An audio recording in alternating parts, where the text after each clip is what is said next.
நம்மை அழிக்கும் சுபாவங்கள். மதியீனம். புத்திசாலிகள் முட்டாள்தனமாக நடந்து கொண்டால், செயல்பட்டால் அது மதியீனம். ஒரு தடவை ஒரு மனிதர் எனக்கு போன் செய்தார்.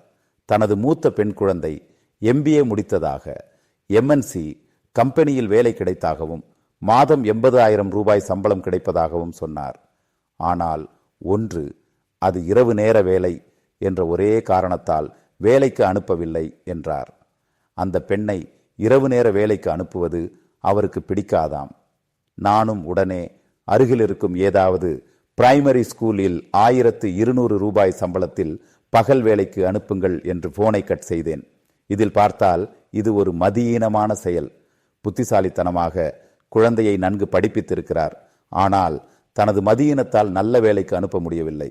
அநேக பெற்றோர் அவர்களது மதியீனத்தால் அவர்கள் குழந்தைகளின் வளர்ச்சிகளில் முட்டுக்கட்டை போடுகிறார்கள். பெற்றோருடைய மதியீனத்தால் அழிந்த குழந்தைகள் அநேகம்.